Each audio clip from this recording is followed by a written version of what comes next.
What's going on there, YouTube? Welcome back to another comic book video. Okay, so we're going to sit down and continue our coverage over the 1998 Iron Man series. And the reason why, because for me personally, this felt like it was the time where Marvel was trying to get the character back on track after the rough period in the mid-1990s. Let me explain. So in our last video, we had talked about the idea of Heroes Reborn. You see, when it came to Heroes Reborn, it was the idea to bring back the fans that they had lost in the mid-1990s because certain properties in Marvel Comics were no longer selling like they did in the 1980s. So, for example, Iron Man, Thor, the Avengers, Fantastic Four, and even Captain America as well. And because those characters were no longer able to sell their books, they got pushed into an alternate reality.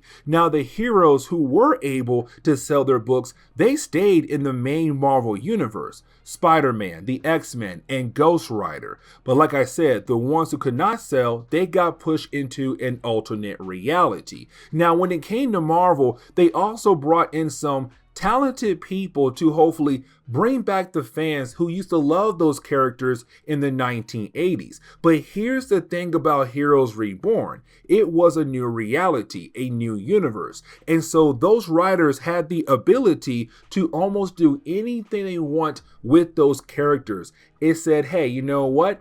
Go ahead, take those characters and do it your own way, in your own image. And hopefully those fans will come back. The problem was Heroes Reborn did not live up to what Marvel was hoping it would. And so those characters got pushed back into the main Marvel universe, which was called Heroes Return. And so when it came to Kurt Busiek, once he was able to get the Iron Man title, he had to write Iron Man in the idea of Iron Man is now coming back into the world of Marvel Comics. But also, he's been gone for 6 months. He missed a lot. And so right now, this is a Tony Stark who no longer has his company. His company was bought out by a different company. But Tony said, you know what?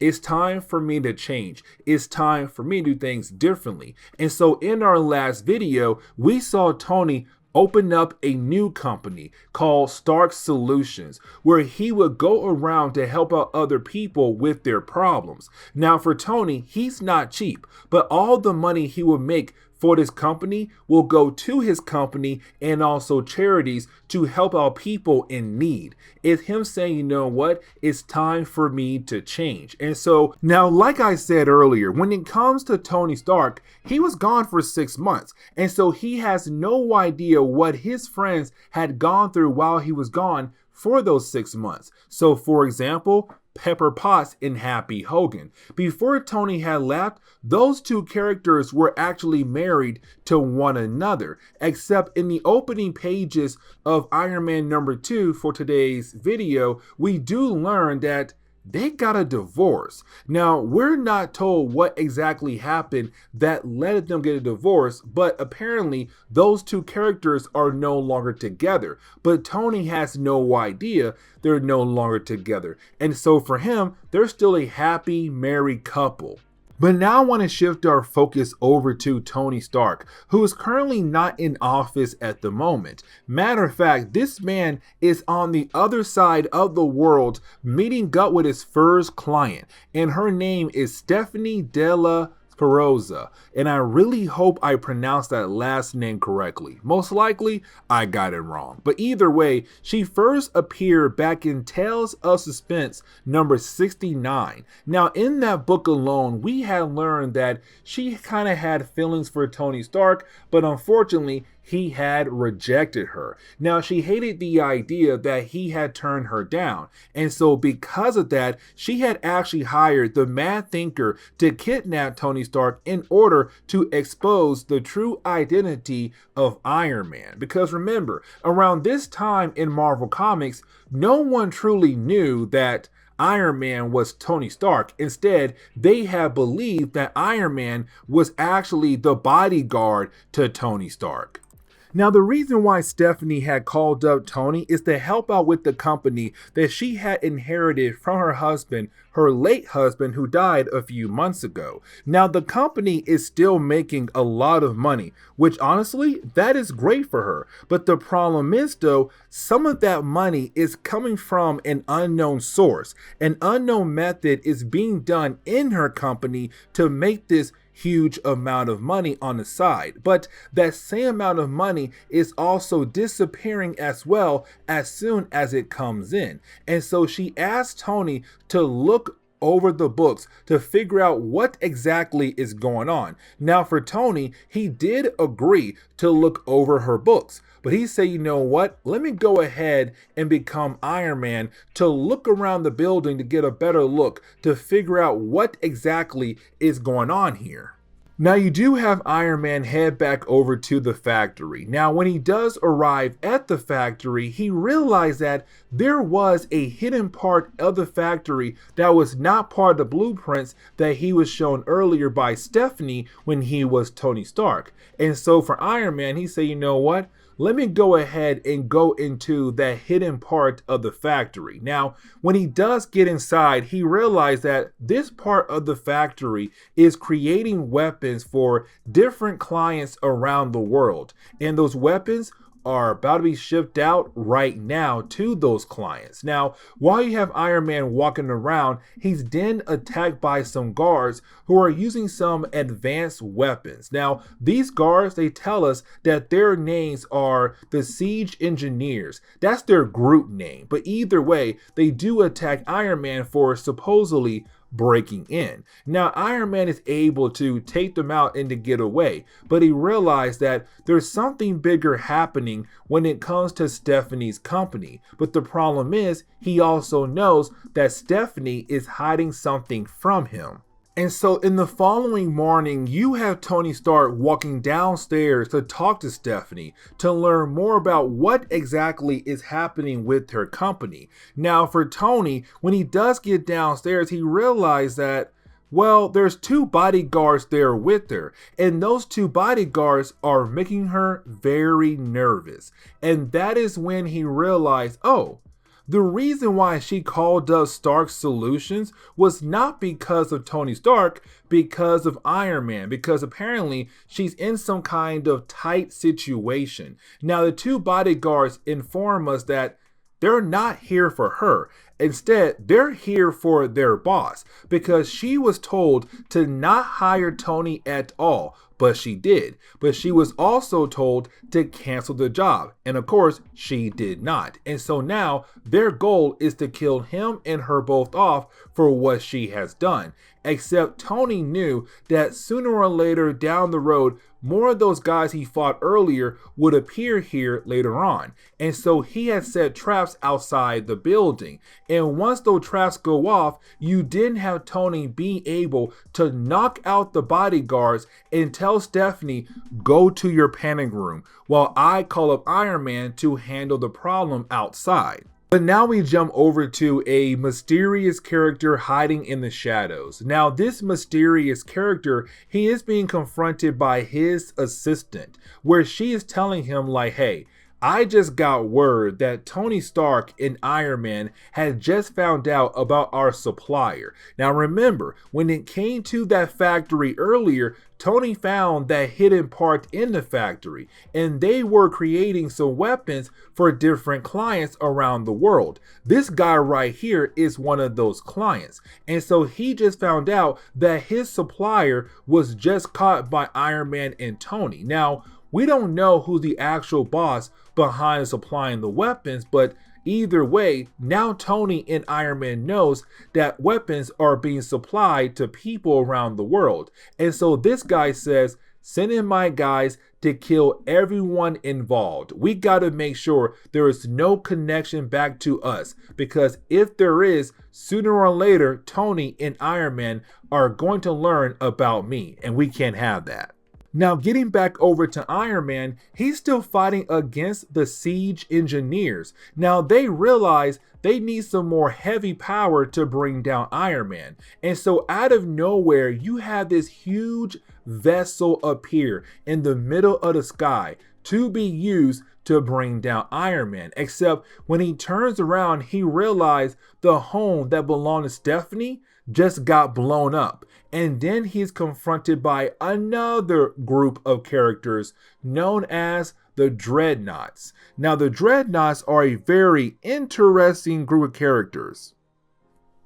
Now, I kind of want to sit down briefly and talk about the Dreadnoughts, because the Dreadnoughts are an old concept in Marvel Comics. You see, when it came to Hydra, they made the Dreadnoughts, these robots, to help them breach S.H.I.E.L.D. Now, S.H.I.E.L.D. was able to take them down, but over the years in Marvel Comics, you would have different people use the Dreadnoughts for their own personal reasons. Like right now, our mysterious character from earlier, well, he was the one who said, send our Dreadnoughts to kill off Iron Man and also kill off the siege engineers. Now, here's the problem with the Dreadnoughts though. You see, they do know who their main targets are, but sometimes if they get hit by too many different people at once, they kind of forget who the real main target is, or sometimes they get straight up confused. So for example, right now, the Dreadnoughts are fighting against Iron Man and the siege engineers. But there are multiple siege engineers right now shooting at the Dreadnoughts.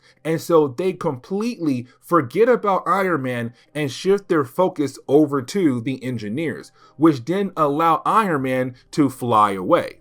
Now, let's not forget that earlier we actually saw the home of Stephanie get blown up by the Dreadnoughts. And so we were left to believe in the possibility that she was dead now.